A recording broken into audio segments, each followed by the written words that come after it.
আসসালামু আলাইকুম রহমতুল্লাহি ওয়া বারাকাতুহু। দর্শক বন্ধুরা, আমি এই মুহূর্তে অবস্থান করেছি কুমিল্লা জেলা বগুড়া থানা চণ্ডীমুড়া হাটে। আমরা দেখতে পাচ্ছি হাটের এই পরিস্থিতি, যে ঈদের থেকেও জমজমাট যাচ্ছে ঈদের পরে যে হাটগুলি। আমরা দেখতে পাচ্ছি যারা ঈদে গরু বিক্রি করেছেন তারা কেনার জন্য এখন পুরো পাগল হয়ে রয়েছে। শুকনো জাতের গরু আমরা দেখতে পাচ্ছি বাজারে এসে শুকনো শুকনো গরু কিনে নিয়ে যাচ্ছে খামারি ভাইরা, যে আবারও গরু লালন পালন করবে। আমরা দেখতে পাচ্ছি দেখা হয়ে গেল ইউসুফ ভাইয়ের সাথে হাটে। না লাভ কেটে দিছি।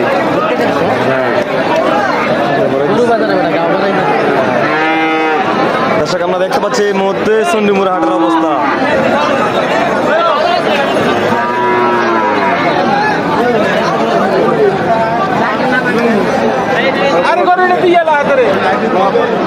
আমরা দেখতে পাচ্ছি এখানে শাহিওয়ান জাতের এবং সিন্ধি জাতের কয়েকটি গরু রয়েছে লালন পালন করার জন্য উপযোগী। আমরা দেখতে পাচ্ছি এই মতো চণ্ডীমুড়া হাটে।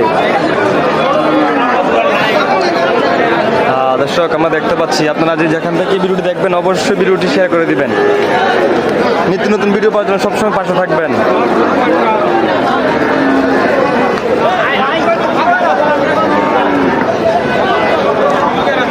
লালন পালন করার জন্য খুব উপযোগী গরু আমরা দেখতে পাচ্ছি চণ্ডীমুড়া হাটে।